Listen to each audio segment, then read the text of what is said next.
आज के इस भारत 24 के कार्यक्रम में उपस्थित हमारे बहुत ही प्रिय और जिनके साथ मुझे लंबे समय काम करने का भी मौका मिला, ऐसे श्री जगदीश चंद्र जी, हमारे भारत सरकार में राज्य मंत्री और मेरे साथ स्वास्थ्य की जिम्मेवारी और केमिकल और फर्टिलाइज़र की जिम्मेवारी देख रही बहन अनुप्रिया पटेल जी, हमारे लोकसभा के नवनिर्वाचित सदस्य और मेरे वरिष्ठ साथी अनिल बलूनी जी, डॉक्टर सरीन जी, डॉक्टर गुलेरिया जी, डॉक्टर श्री कोहली जी, हमारे सभी वरिष्ठ साथीगण, हमारे सभी पैनलिस्ट और हमारे मीडिया स्पोक्सपर्सन्स और हमारे यूनिवर्सिटी के दिनों के साथी और भारत 24 के साथ जुड़े हुए हमारे साथी श्री शशिकांत शर्मा जी और यहाँ उपस्थित मीडिया और समाज के साथ जागरूकता के साथ जुड़े हुए सभी वरिष्ठ बंधुगण, मेरा ये सौभाग्य है कि मुझे आज भारत 24 के इस कार्यक्रम में आने का मौका मिला है और भारत 24 के साथ मेरा लंबा रिश्ता रहा है।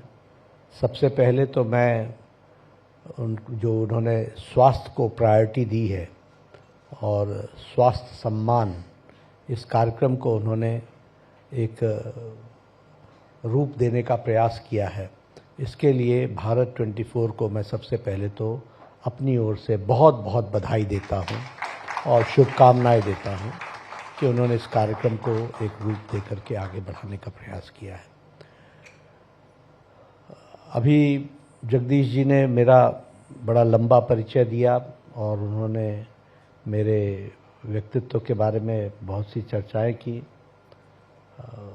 ये जगदीश जी का बड़प्पन है कि वो अपने साथी को बड़ा करते हैं और इसलिए वो शब्दों में उन्होंने मुझे भी बड़ा किया। लेकिन एक बात उन्होंने कही कि मैं पार्टी का आदमी हूं। अब मेरी दिक्कत ये हो रही है कि मैं स्वास्थ्य मंत्री के रूप में बोलूं या पार्टी के अध्यक्ष के रूप में बोलूं। तो पहले तो पार्टी के अध्यक्ष के रूप में एक बात आपसे बोलना चाहता हूं कि हमारी सदस्यता अभियान चल रही है, आप भी उसमें शिरकत करें और अपने आप को आप जोड़ें तो अच्छा रहेगा। निश्चित रूप से पार्टी भी का उद्देश्य भी मानवता की सेवा है और पार्टी का उद्देश्य भी भारत को आगे ले जाने का है और इसलिए पार्टी के तरफ से हम सब लोग इस बात के लिए जुटे रहते हैं कि हम कैसे साधारण व्यक्ति को ताकत दे सकते हैं, साधारण व्यक्ति को हम एम्पावर कर सकते हैं। और यह देश सिर्फ ऐसा कहा जाए 140 करोड़ का देश है तो ये 140 करोड़ की संख्या कोई हमारे ऊपर बोझ है, इस तरीके से सोचने के बजाय ये 140 करोड़ का देश हमारी ताकत है और हमारा एसेट है। हमें इस तरीके से देखने की आवश्यकता है और एसेट है तो उसकी क्वालिटेटिव इम्प्रूवमेंट, उसका क्वालिटेटिव जीवन और वो उसका क्वालिटेटिव पार्टिसिपेशन कैसे बढ़ सकता है, ये भारतीय जनता पार्टी का हमेशा उद्देश्य रहा है। और उसका एक बहुत बड़ा सेगमेंट जो आता है वो है हेल्दी बॉडी, स्वास्थ्य, हेल्दी माइंड, क्योंकि हेल्दी माइंड होगा, हेल्दी बॉडी होगी तो हेल्दी कंट्रीब्यूशन होगा। और जब हम कहते हैं कि हमारा देश यंग देश है, यानी युवाओं का देश है, सबसे बड़ी आबादी हमारे युवाओं की है, तो युवा अगर हेल्दी है, युवा अगर ताकतवर है, युवा पॉजिटिव कंट्रीब्यूशन करने वाला है तो देश की तरक्की को रोकने का कोई संभव कोई उसको कर ही नहीं सकता और देश तरक्की करेगा ही करेगा। इस बात को हमको ध्यान में रखना चाहिए। एक बात मैं ज़रूर कहता हूं कि क्योंकि स्वास्थ्य से जुड़ा हूं, वैसे कई मंत्रालय आते जाते रहते हैं, लेकिन जो भी मुझे मंत्रालय मिला है वो मंत्रालय का इफेक्ट इमीडिएट नहीं होता, लेकिन डिसीजन इमीडिएट लेने पड़ते हैं, इफेक्ट लॉन्ग टर्म होता है। तो इसलिए हम लोगों को पेशेंस अपने आप में निहित करना पड़ता है। मैं कोई पीडब्ल्यूडी मिनिस्टर नहीं हूं जो कल बुलडोजर भेज दिया, सड़क निकाल दी, ये खोद दिया, वो खोद दिया, देखो हो गया। हम तो आज इस बात का प्रयास करते हैं कि बच्चे को समय पर टीका लग गया, लेकिन वह टीका जब वो 14 साल का होता है, 15 साल का होता है, तब हमको पता चलता है कि सही समय पर जो टीका लगा उसका असर क्या हुआ। और फिर हमारे नेशनल हेल्थ फैमिली सर्वे जब आते हैं तो हमको बताते हैं कि हम कितने स्वस्थ हो पाए हैं। तो you have to keep a patience, लेकिन कंट्रीब्यूशन आपका उस समय होता है, वो उस दिन नहीं होता जिस दिन सर्वे के रिजल्ट्स आ रहे होते हैं। कंट्रीब्यूशन आपका 20 साल पहले होता है, 10 साल पहले होता है। इसलिए हेल्थ मिनिस्ट्री की जब मैं बात करता हूं तो इन बारीकियों को हमेशा हमको ध्यान में रख करके करना चाहिए। हम आज इस बात का प्रयास करते हैं और देखिए उसका असर आज आपको 12 साल बाद, 10 साल बाद मिलेगा। हम इस बात का प्रयास करते हैं कि मदर्स एब्सोल्यूट अफेक्शन, चाइल्ड की ब्रेस्ट फीडिंग फर्स्ट 24 आवर्स में हो जानी चाहिए और नेक्स्ट 6 मंथ्स तक वही ब्रेस्ट फीडिंग होनी चाहिए। आप समझिए 2 करोड़ बच्चे हमारे यहां हर साल पैदा होते हैं। 2 करोड़ को इंश्योर करना कि मदर इस काम को करे, ये छोटी हरकत नहीं होती है, बहुत बड़ी हरकत होती है, लेकिन मानवता को कितना असर पड़ता है इसको हमको समझना चाहिए। कितना इनपुट लगता है और उसका असर healthy mind, healthy body, healthy growth of the brain of the child is so important, and for that breastfeeding is so important. तो आप समझिए कि हमारा विभाग जो है या हमारा जो एरिया है वो कितना सेंसिटिव भी है और कितना दूरगामी प्रभाव भी छोड़ता है और कितना टाइम पर एक्शन लेने की जरूरत होती है, इसको भी हमको समझना चाहिए।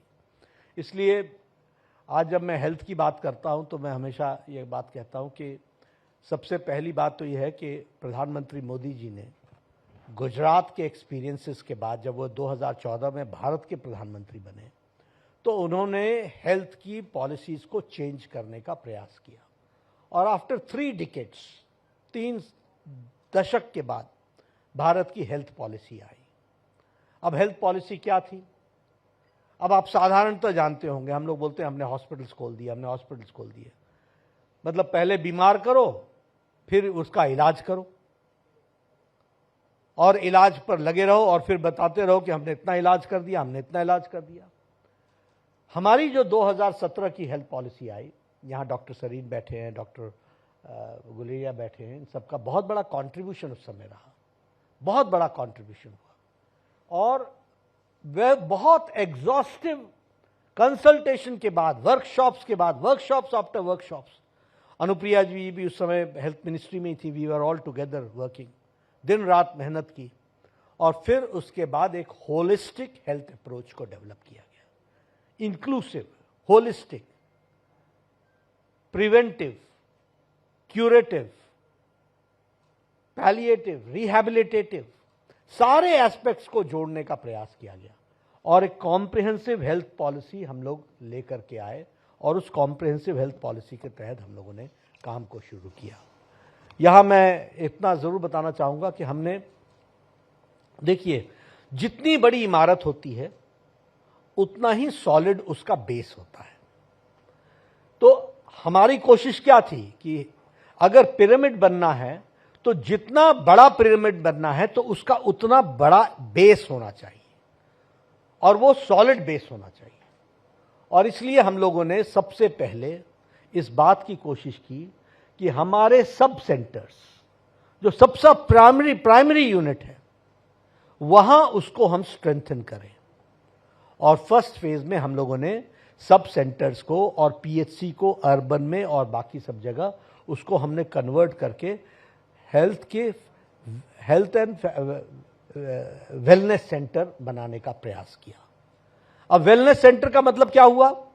ए wellness centre where an individual at the age of 30 gets his diabetes checked, blood pressure checked, heart checked, dental check, mental check, all types of checking should take place, so that we are able to understand that this person is going to be hypertensive, this person is going to develop heart problems, this person is going to develop kidney problems, this person is going to develop liver problems, this person is going to develop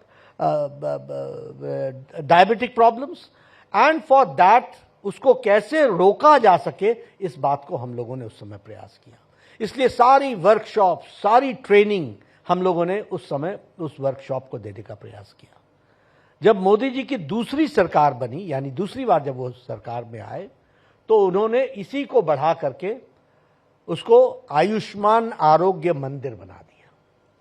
और आयुष्मान आरोग्य मंदिर में हर एक तरीके के हमने facilities देने का प्रयास किया। और आजकल हम लोग जो उस पर कर रहे हैं वो एनक्वास कर रहे हैं, नेशनल क्वालिटी एश्योरेंस सिस्टम। हम क्वालिटी के एश्योर कर रहे हैं और हम उसको अवार्ड दे रहे हैं। और आज 1,63,000 आयुष्मान आरोग्य मंदिर में ये काम चल रहा है और उसको हम तीव्र गति से आगे बढ़ा रहे हैं। और हम उसको हब एंड स्पोक मॉडल के तहत हम टेलीमेडिसिन से भी जोड़ रहे हैं, टेली कंसल्टेशन से भी जोड़ रहे हैं। किसी को कोई रैशेज हो गए तो हम उसको वहीं पर टेली कंसल्टेशन करके उसको प्राइमरी हेल्थ सेंटर पर कोई एक हमारा व्यक्ति होगा, वो डिस्ट्रिक्ट हॉस्पिटल को उसको दिखा देगा, वहीं पर उसको दवाई मिल जाएगी। इस बात का भी हम प्रयास कर रहे हैं। अब आपको जान करके खुशी होगी कि आयुष्मान आरोग्य मंदिर में अगर मैं डायग्नोस्टिक्स की बात करूं तो 14 किस्म की डायग्नोस्टिक्स की फैसिलिटीज है। और अगर हम पीएचसी में बात करें तो 63 काइंड्स की डायग्नोस्टिक्स की फैसिलिटीज हैं। और अगर हम सीएचसी की बात करें तो 97, और डिस्ट्रिक्ट हॉस्पिटल में 111 हमारे फ्री डायग्नोस्टिक फैसिलिटीज को हम लोगों ने देने का प्रयास किया है, ताकि आम आदमी को हम सही समय पर उसको हम प्रिवेंट कर सकें, उसको हम क्योर कर सकें। और उसी तरीके से हमने डिस्ट्रिक्ट हॉस्पिटल्स में, जैसा मैंने कहा, 111 और 134 हमने एसेंशियल मेडिसिन को भी हमने जोड़ने का प्रयास किया। आज आयुष्मान आरोग्य मंदिर में 106 किस्म की एसेंशियल मेडिसिन अवेलेबल है, 106 मेडिसिन। पीएचसी में 172 types of medicine, sub centre में 318 और डिस्ट्रिक्ट हॉस्पिटल्स में 381 मेडिसिन। यानी जो हम लोगों ने कहा free drugs and diagnostic facility, तो ये शब्दों में नहीं है, इसको एसेंशियल मेडिसिन के तहत ला करके इतनी मेडिसिन डिस्ट्रिक्ट हॉस्पिटल में होना मैंडेटरी है। और उसकी फैसिलिटी को हम पब्लिक करते हैं और डिजिटली हम डिस्क्लोज करते हैं और डिस्पोज ऑफ करते हैं। इसको हमको ध्यान रखना है। अभी आपने मेरा पुराना इंटरव्यू देखा, हालांकि उस शक्ल और इस शक्ल में बड़ा अंतर है। और थैंक्स टू सरीन जी, गुलेरिया जी, इन लोगों से मैं बार बार पूछता था वजन कैसे कम करूं, वजन कैसे कम करूं, तो इन सब लोगों ने बहुत से उपाय बताए, तो मैंने भी अर्न किया है। तो आज लेकिन उस इंटरव्यू में वो बता रहे थे कि मदर एंड चाइल्ड के प्रोग्राम्स के बारे में। अब देखिए क्या है, हमारे यहाँ इन सब चीज़ों की चर्चा नहीं होती।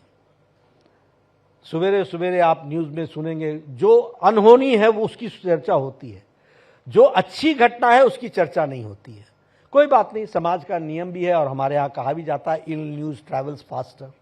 तो अगर कोई ख़राब खबर हो तो वो बड़े तेज़ी से जाती है और good news takes its own time.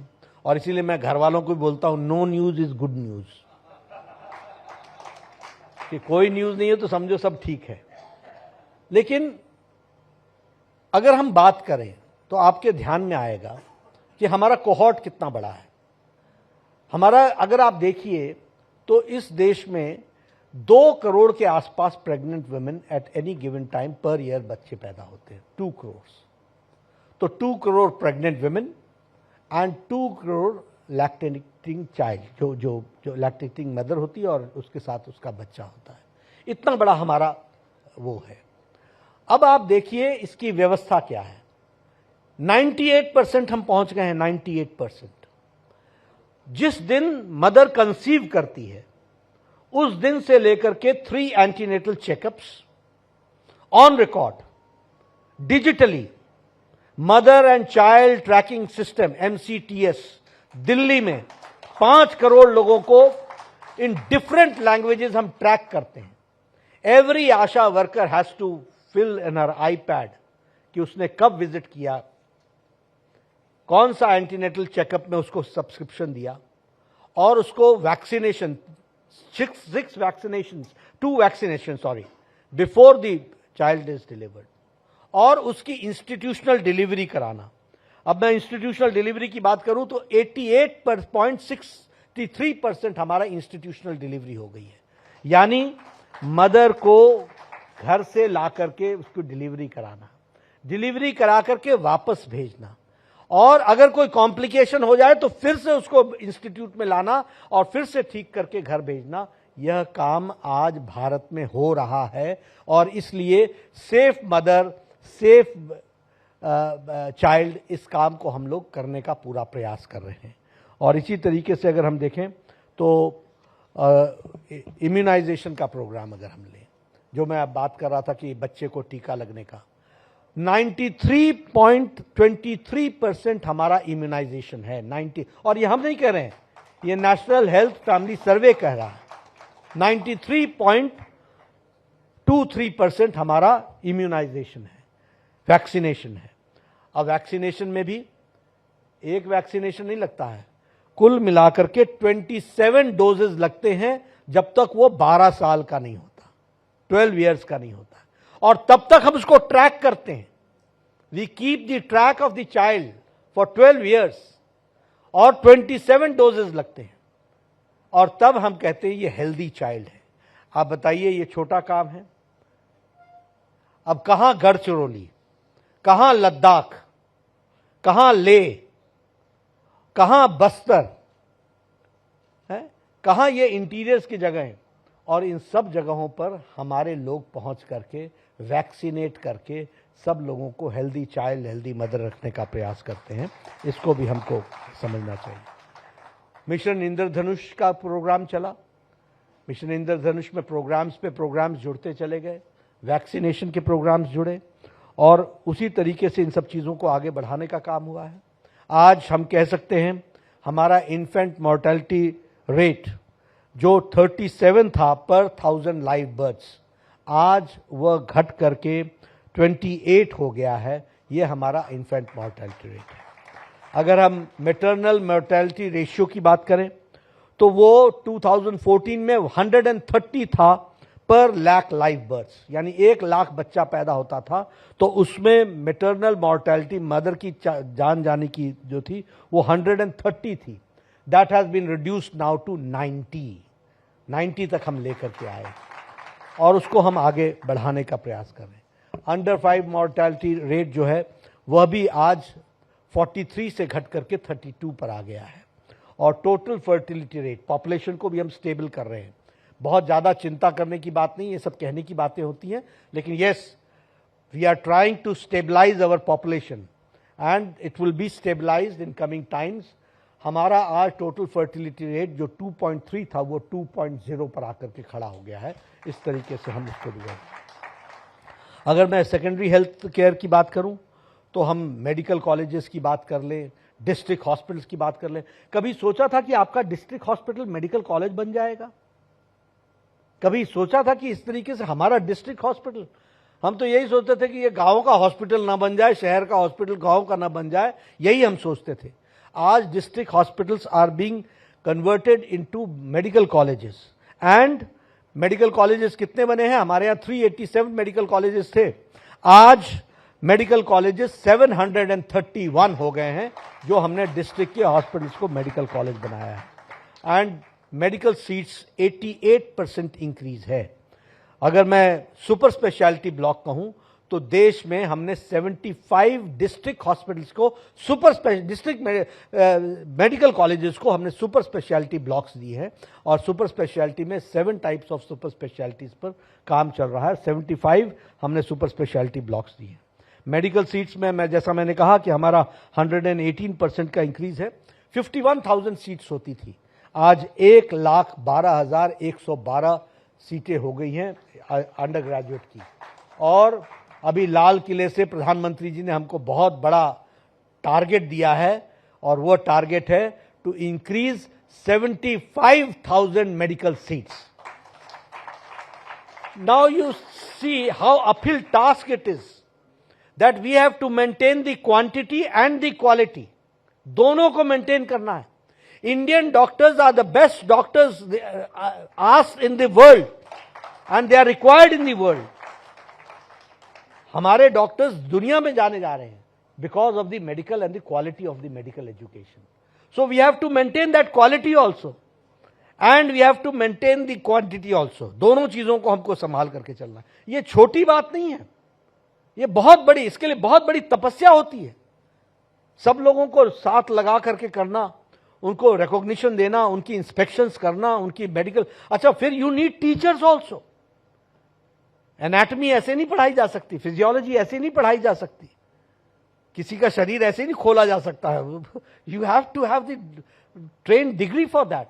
तो वो सारी चीजों को करने का काम। अब पीजी की सीट्स अगर हम देखें, हमारे पास 31,000 था, आज 72,000, 133% का इंक्रीज हुआ है पोस्ट ग्रेजुएट सीट्स में। All India institute of medical sciences की अगर हम बात करें तो मैं हमेशा बोलता हूं कि हमने रीजनल इंबैलेंस को खत्म किया। All India institute of medical sciences पहले एक था, एक ही मेडिकल कॉलेज था। बाद में अटल जी की सरकार आई तो 6 हुए। बाद में फिर यूपीए की सरकार लंबे समय तक रही तो उनको एक रायबरेली देखा, चलो देर आए दुरुस्त आए, एक तो खोला। आज मोदी जी की सरकार है, we have got now 22 all India institute of medical science. और डॉक्टर गुलेरिया जानते हैं, हमने एम्स के स्टैंडर्ड को डाइल्यूट नहीं होने दिया है। हमने उसके एम्स के स्टैंडर्ड को मेंटेन कर लिया, because all India institute of medical sciences is a brand and we have to maintain that brand. इसलिए हम उसको किस तरीके से आगे बढ़ा रहे हैं। हमारे टीचर्स, हम इंटरव्यू लेते हैं, एसोसिएट प्रोफेसर्स के इंटरव्यू लेते हैं, 22 23 लोगों के इंटरव्यू होते हैं। नीचे लिखा होता है नॉट फाउंड फिट। हम इंटरव्यू लेने के बाद हम भरते नहीं हैं, हम जब कोई हमको फिट कैंडिडेट मिलता है तभी हम all India institute of medical sciences में भरते हैं। अब आप देखिए हमारे लिए कितना अपहिल टास्क है कि 22 all India institute of medical sciences भी चलाना है और नॉट फाउंड फिट भी रखना है, यानी फाउंड फिट भी चाहिए डॉक्टर यानी प्रोफेसर जो उस लायक हो सके। तो इसके बीच का जो संघर्ष होता है तो उसको भी हम चला रहे हैं।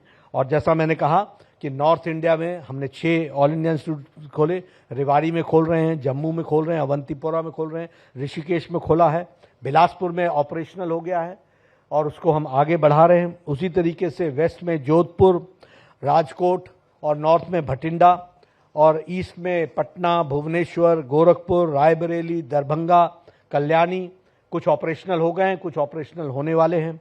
और सेंटर में रायपुर, भोपाल, नागपुर और उसी तरीके से साउथ में मंगलगिरी, बीबी नगर और मदुरई, इसमें हम खोल रहे हैं। इस तरीके से हम आगे बढ़ा रहे हैं। तो एक all India institute of medical sciences का रीजनल इंबैलेंस, पहले सब लोग दिल्ली आते थे, आज आपको जानकर के खुशी होगी, कल ही मैं भुवनेश्वर का रिव्यू ले रहा था, तो प्रैक्टिकली भुवनेश्वर के और उधर के एरिया के लोग और इवन वेस्ट बंगाल के लोग, now everybody is going to Bhubaneswar, they are not coming to Delhi. ये डिफरेंस आता है। आज सारे मध्य प्रदेश के पेशेंट्स अब दिल्ली नहीं आ रहे हैं, वो सारे भोपाल जा रहे हैं। अब सारे छत्तीसगढ़ और नीचे के इलाके के यानी तेलंगाना से लेकर के और नेबरिंग एरिया के लेकर के उड़ीसा के लोग भी जो नीचे छत्तीसगढ़ से लगे हुए लोग हैं, they are going to Raipur. तो we have tried to see to it कि जनसंख्या तो बढ़ी है, पेशेंट्स भी बढ़े हैं, तो उसके फ्लो को सबको दिल्ली ही आए ये जरूरी नहीं है। हम उनको पेशेंट्स को वहां पर quality medical education, medical services दे सके, इस बात का हम लोगों ने प्रयास किया है। आज बिहार से लोग बहुत कम आ रहे हैं, पटना इज टेकिंग केयर और उसी तरीके से उसको आगे बढ़ाने का प्रयास हुआ है। एक मैं आप लोगों के साथ जरूर चर्चा करना चाहूंगा। देखिए, जब हम लोग बोलते हैं ना आत्मनिर्भर भारत, स्वाभिमानी भारत, तो ये इसको हाउ विल यू एक्सप्लेन, ये स्वाभिमानी भारत क्या होता है? ये आत्मनिर्भर भारत क्या होता है, आई विल एक्सप्लेन यू। और आप देखिए, जापानीज इंसेफ्लाइटिस की दवा 1906 में बन गई जापान में, और भारत में वो 2006 में आई। इट केम इन 2006। और जापानीज इंसेफ्लाइटिस से हमारे बच्चे बचना शुरू हुए 2015-16 में, 15-16 में। आज आप जापानीज इंसेफ्लाइटिस की कोई आप शिकायत नहीं सुनते होंगे, नहीं तो बरसात आई नहीं, और पूर्वी उत्तर प्रदेश और बिहार जापानीज दिमागी बुखार से भरा नहीं, और मरने की संख्या श्रृंखला में होती थी 100, 150, 200। आज आप सुन नहीं रहे। लेकिन 1906 में दवा बन गई, 2006 में आई। कैसे चलता होगा देश, किस तरीके का देश होगा। उसी तरीके से अगर हम बात करें पोलियो की, आज वैक्सीन, आज हम लोग पोलियो फ्री हो गए हैं। एक भी बच्चा छूट न जाए, सुरक्षा चक्र टूट न जाए, इस बात को कहकर के हम पोलियो फ्री हो गए हैं। लेकिन आईपीवी वैक्सीन हमारे यहां दुनिया में 1955 में आ गया था, हमारे यहां 2015 में आया पोलियो का वैक्सीन, आईपीवी वैक्सीन। उसी तरीके से हेपेटाइटिस बी, ये 1982 में आ गया था। इंडिया में ये प्रोग्राम बनते बनते 2022 हो गया। एम आई राइट डॉक्टर सरीन? 2022 में इट बिकेम द प्रोग्राम।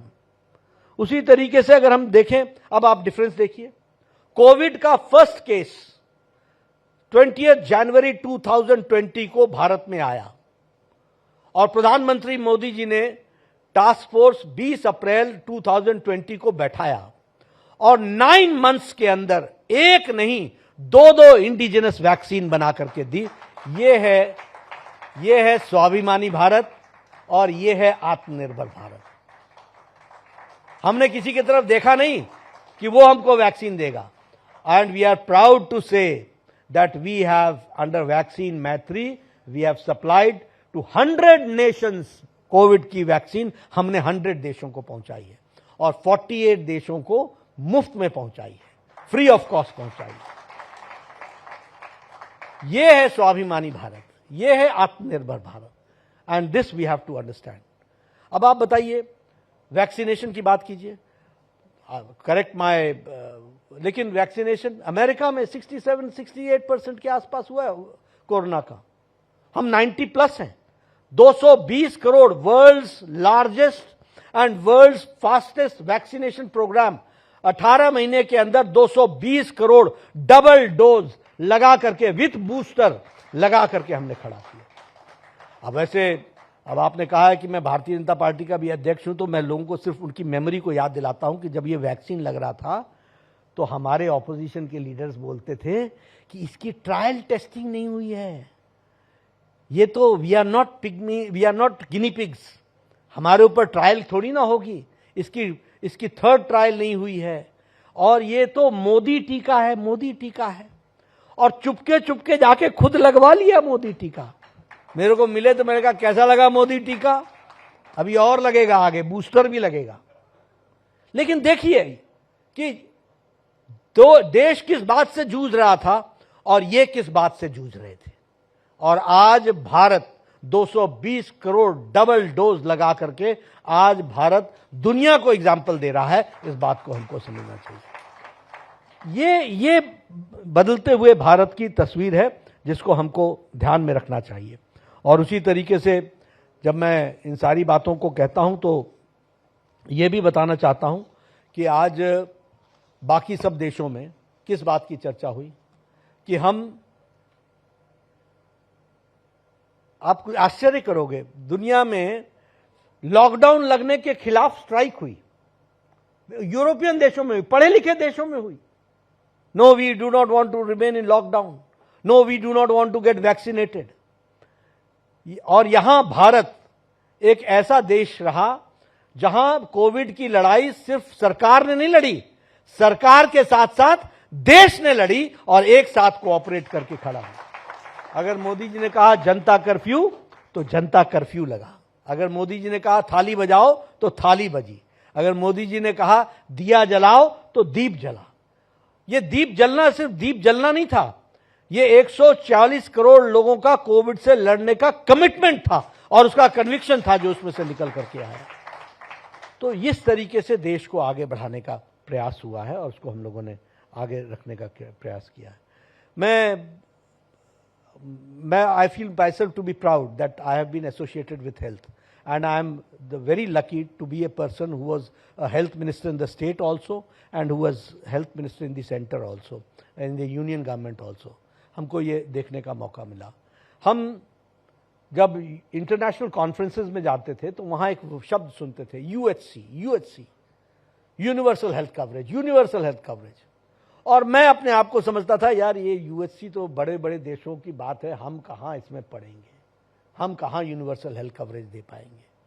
लेकिन आज इंडिया इज ए लीडर और मैं आपको बताना चाहता हूँ कि भारत में मोदी जी ने कहा कुछ बड़ा करो और भारत की हमको तस्वीर बदलनी है, थिंक अबाउट इट। और प्रधानमंत्री जन आरोग्य योजना, प्रधानमंत्री आयुष्मान भारत, 10 करोड़ 74 लाख परिवार, आज वो 12 करोड़ हो गए हैं, उस दिन 10 करोड़ 74 लाख परिवार, 55 crore people of India, which is India's 40% of the population, and who are they? Marginal section of the society, poor people, by socio-economic caste census के तहत भी और by profession also, रिक्शा वाला, ठेला वाला, रेडी वाला, फेड़ी वाला, सब्जी वाला, बस का ड्राइवर, कंडक्टर, क्लीनर, ट्रक का ड्राइवर, गेट का security guard, lift man, barber, जूते बनाने वाला, ऐसे marginal section of the society को प्रधानमंत्री जी ने 5 लाख रुपए पर ईयर पर फैमिली देने का तय किया। This is world's largest health coverage programme, this is the world's largest health coverage programme. और इसमें आपको जानकर के खुशी होगी कि अभी तक लगभग 34 करोड़ लोगों का आयुष्मान कार्ड बन गया है, 6.86 करोड़ लोगों का ट्रीटमेंट हो गया है, यानी 6 करोड़ 86 लाख, यानी 7 करोड़ लोगों का ट्रीटमेंट हो चुका है।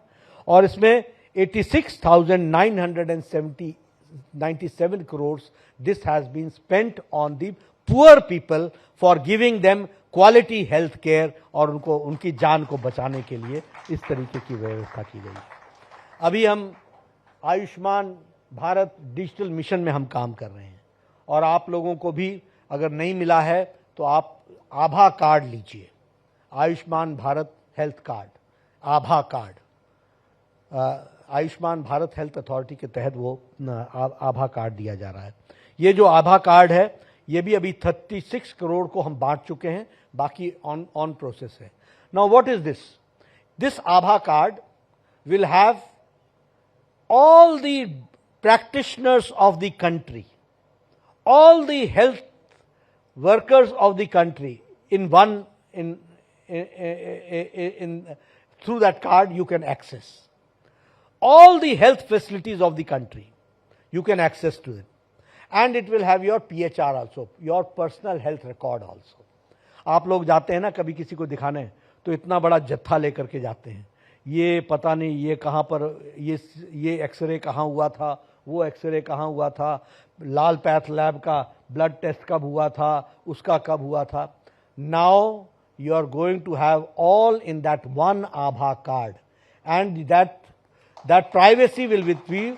If you want to share with anybody, वो आप शेयर कर सकते हो, और वह भी आगे किसी को शेयर नहीं कर सकता। इस तरीके की हेल्थ की हमने फैसिलिटी बताई है। अब बताइए, अब हम उनको तो नहीं समझा सकते जिनकी बुद्धि बंद है, लेकिन उनको तो हम समझा ही सकते हैं कि India is becoming digital, it is a digital India now. हम हंसी हंसी में कई बार बोलते हैं, हम लोग जब आए आधार से, अब जब हम उसको जोड़ने का प्रयास कर रहे थे, लिंक करने के बाद, अरे ये क्या होगा, भारत में तो इंटरनेट ही नहीं है सब जगह, ये तो भारत तो अनपढ़ों का देश है, यहां तो अनपढ़ हैं, ये कौन यूज करेगा। आज सब्जी वाला भी आपको QR कोड लगा करके बैठा हुआ है, QR कोड से पेमेंट लेता है। ये डिजिटल इंडिया है। तो इस तरीके से ये सारी चीजों को डेवलप किया गया है। हम जब स्वास्थ्य मंत्री बने थे तो बजट उस समय 23,000 करोड़ रुपए का था, आज 90,000 करोड़ रुपए का बजट है। प्रायोरिटी दी गई है। और 2.5% हम जीडीपी का ले जाने के लिए हम कमिटमेंट हैं, उसको हम आगे बढ़ा रहे हैं, उस तरफ हम बढ़ चले हैं, उसको हम आगे ले जाने का प्रयास कर रहे हैं। हेल्थ रिसर्च पर हमारा काम चल रहा है। ये जो वैक्सीन बन करके कोरोना की आई है, ये ऐसे नहीं आई है। इस रिसर्च के लिए प्रधानमंत्री जी ने स्पेशली पैसे दिए, इंडस्ट्री को प्रोत्साहित किया, आईसीएमआर पूरी ताकत से लगी, और इसीलिए जो हमारा कोविड वैक्सीन है उस पर जॉइंट पेटेंट का अधिकार है, आईसीएमआर का भी है और भारत बायोटेक का, शायद भारत बायोटेक का, दोनों का मिल करके है। तो लेकिन भारत सरकार ने रिसर्च के लिए पूरी ताकत लगाई है और उसको जोड़ने का प्रयास किया है। इस तरीके से हेल्थ को हम आगे बढ़ा रहे हैं। तो मैंने आपके सामने हेल्थ के बहुत बहुआयामी एस्पेक्ट्स को रखने का प्रयास किया है। और हमारे सरीन साहब यहाँ बैठे हैं, इन्होंने हमको कहा कि हेपेटाइटिस के लिए उसको प्रोग्राम बनाना चाहिए, और वो प्रोग्राम बनेगा तो बहुत भला होगा। मैंने उसी मंच से उसको अनाउंस किया था, और बाद में वो प्रोग्राम बन करके हमारा नेशनल प्रोग्राम में जुड़ा। तो ये सरीन साहब ने उस समय दिया, उस तरीके से हमने किया। गुलेरिया साहब यहाँ बैठे हैं। आज all India institute of medical sciences की कैपेसिटी डबल हो गई, और वहाँ पर हर एक तरीके से हम फैसिलिटीज़ को बढ़ाते ही जा रहे हैं। क्यों? क्योंकि वो एक हमारे प्रीमियर इंस्टीट्यूशन है। आपने लंबे समय तक वहाँ काम किया है, तो उसको भी हम आगे बढ़ाने का काम किया है। ये सारी बातें मैं आपके सामने इसलिए बता रहा हूँ क्योंकि हेल्थ को मेन फोकस में रख करके आज हम चल रहे हैं, और दुनिया भी अब ये मान रहा है कि India is taking a lead in the field of health. दुनिया भी मान रहा है। और हम इस सोच के नहीं है कि ब्रेन ड्रेन, हमारे लोग बाहर जा रहे हैं। मैं कहता हूं जाओ, जितना जाना है जाओ, हम और डॉक्टर पैदा करेंगे, यहां भी संभालेंगे, वहां भी संभालेंगे, कोई दिक्कत की बात नहीं है। क्यों? क्योंकि प्राइम मिनिस्टर मोदी का सपना है speed, scale and skill. Speed भी बढ़ाओ, स्केल भी बढ़ाओ और स्किल भी बढ़ाओ। तो इन तीनों पर हम काम कर रहे हैं, पूरी ताकत से हम लगे हैं और इसको हम आगे बढ़ाने का प्रयास कर रहे हैं। मेरे मित्र शशिकांत जी यहाँ बैठे हैं, हम दोनों यूनिवर्सिटी के साथी रहे हैं और ये हमारे क्लब के साथी भी हैं। और जब मैं क्लब का साथी बोलता हूँ तो बहुत सी चीज़ें हम लोगों ने विधानसभा में भी जोड़ी थी, और उसमें इस बात को भी हमने जोड़ा कि और कुछ नहीं तो कम से कम मेडिकल फैसिलिटीज़ तो सुदृढ़ होनी चाहिए हमारे स्टेट में। उसमें शशिकांत जी ने बहुत हमारा योगदान किया, वहाँ एक बहुत पॉजिटिव वातावरण बनाने का उसमें योगदान किया है। तो मैं इनका भी धन्यवादी हूँ कि इन्होंने हमेशा हमको, और आपको मालूम है कि पॉलिटिक्स में दिया जो है वो ऐसे से जलता रहता है, थोड़ा कभी बुझता रहता है, तो उस दिए को जलते रहने में और उसको ताकत देने में इनका बहुत बड़ा योगदान है। और इन्होंने हमें हमेशा good times and bad times ही has been with me and we have work together.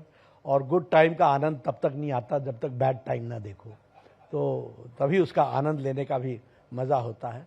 तो इसलिए ऐसे सब हम लोगों ने समय को देखा है। और आज जगदीश जी से मेरा बड़ा पुराना संबंध है, और ये संबंध कोई मीडिया के दृष्टि से नहीं, एक पारिवारिक संबंध है। तो इसलिए जब जगदीश जी बोलते हैं तो मुझे इनकी बात को स्वीकार करना पड़ता है और उसको हम पूरा करते हैं। मैं नहीं जानता कि आपको मैंने स्वास्थ्य के बारे में कितना जागृत किया है, लेकिन एक बात मुझे भी समझ में आई है कि हम लोग बहुत खाते हैं, जितना ज़रूरत नहीं होता है उतना भी खा लेते हैं। ज़रा कम करेंगे तो कुछ बिगड़ता नहीं है, ऐसा मेरा कॉन्फिडेंस है। तो ये आप ज़रूर, आप भी ध्यान रखिए। आपने मेरी बात सुनी, आपका बहुत बहुत धन्यवाद।